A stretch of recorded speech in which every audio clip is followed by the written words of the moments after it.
You ever want to hear a story?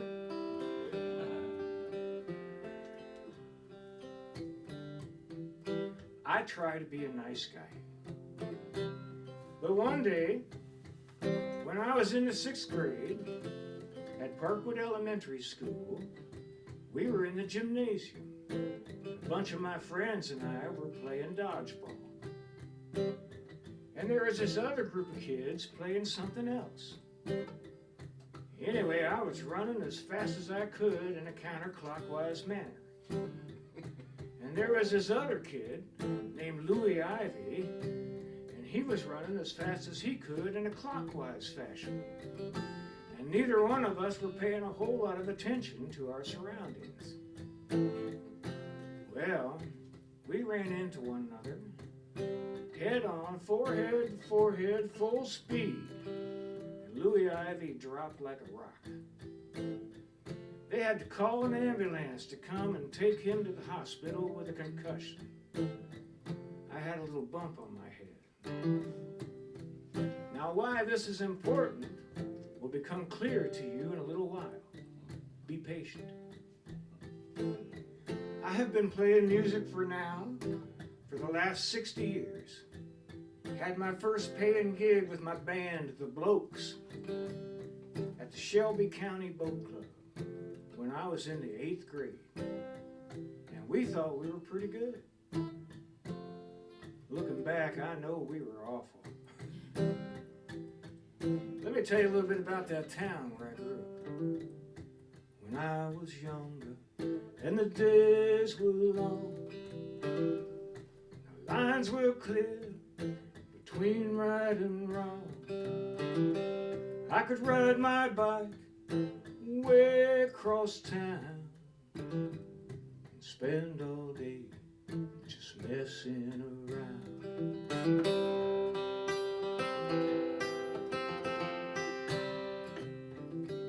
But there was a band in that town, Big Z and the Stingrays, and they were really good. Now, Big Z, as you might imagine, was a rather large human being. He weighed in somewhere in the neighborhood of 350 pounds. And he had a buzz haircut. And this was in the middle 60s, so that was definitely not cool at the time. But he had a sweet tenor voice. And he always wore a shark-skin suit, iridescent, with a Nehru collar, which was very cool at the time. And they played Buddy Holly songs, and Roy Orbison songs, and covered Wipeout, the Beatles, Dave Clark 5. Now, Big Z's tenor voice didn't exactly fit with Rolling Stones material, and God knows they were way too white to do Motown. But like I said, they were really good. And long about then, the factories were humming, everybody got paid. The world depended on the things we made. Weekends driving with booms, farming strolls, cruising for girls and everybody I know.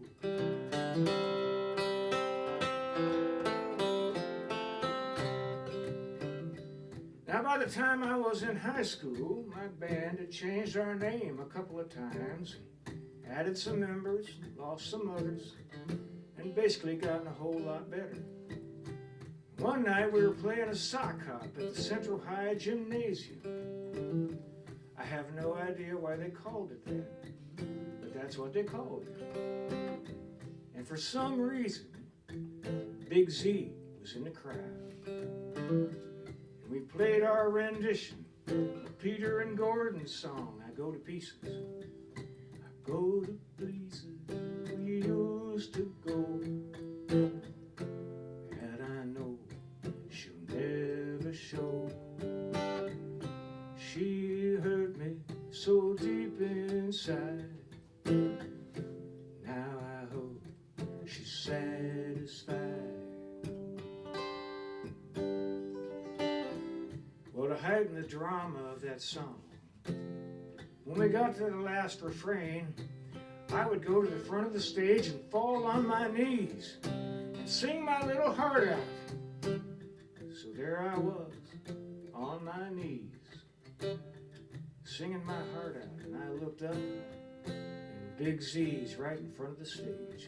Couldn't have been no more than 10 feet from me. And he's wiping tears out of his eyes. And I thought, well, how cool is that? I go to pieces and I wanna cry. I go to pieces and I almost die every time my baby passes by.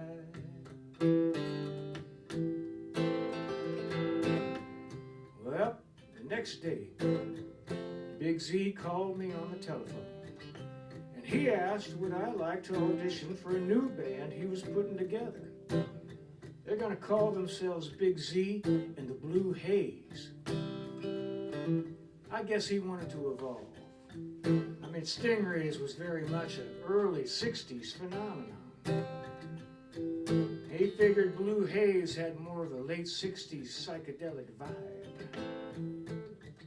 Well, I said, sure, man. And we agreed that I would show up at their very next band practice. I hung up the phone, felt like I had hit the big time. Big Z wanted me to be in his new band.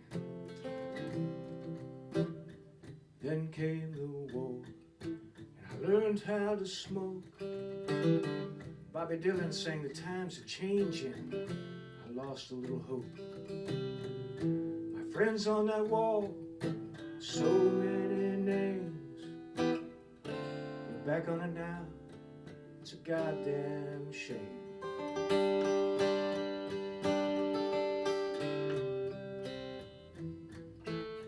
Where was I? Oh yeah. Back to Big Z and my audition for the Blue Haze. It turned out that Big Z had failed to mention this to any of the other band members. So anyway, I show up at their band practice, and guess who the bass player is? That's right, Louis Ivy, the kid I put in the hospital in the 6th grade. And I had not even unpacked my guitar yet, and Louis shouts out, "What's this hard-headed jerk doing here?" Actually, he might have used more colorful language than that. Now, as you know, I was a therapist and very empathic, and I could tell right away, this ain't gonna work out. I go to pieces and I wanna cry. Go to pieces and I almost die every time my baby passes by. But that's really not what I want to tell you about. I am not a fan of big box stores.